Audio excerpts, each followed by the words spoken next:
This chapter is called The Cook-Up, and this is where George has staggered back to the kitchen from the shed outside. In the kitchen, George put the saucepan on the stove and turned up the gas flame underneath it as high as it would go. "George," came the awful voice from the next room, "it's time for my medicine." "Not yet, Grandma," George called back. "There's still 20 minutes before 11 o'clock. "What mischief are you up to in there now?" Granny screeched. "I hear noises." George thought it better not to answer. He found a long wooden spoon in a kitchen drawer and began stirring hard. The stuff in the pot got hotter and hotter. Soon the marvellous mixture began to froth and foam. A rich blue smoke, the colour of peacocks, rose from the surface of the liquid, and a fiery, fearsome smell filled the kitchen. It made George choke and splutter.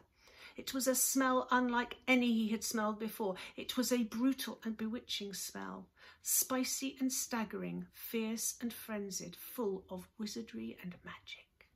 Whenever he got a whiff of it up his nose, firecrackers went off in his skull, and electric prickles ran along the back of his legs. It was wonderful to stand there stirring this amazing mixture, and to watch it smoking blue and bubbling and frothing and foaming as though it were alive. At one point, he could have sworn he saw bright sparks flashing in the swirling foam. And suddenly, George found himself dancing around the steaming pot, chanting strange words that came into his head out of nowhere.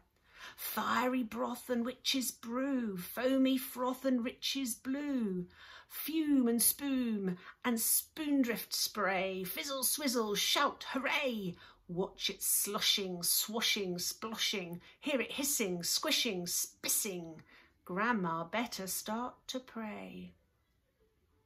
Now, in that chapter, it's a short chapter, so I've already finished it, but there is a description of the colour of the rich blue smoke, and it says the colour was of peacocks.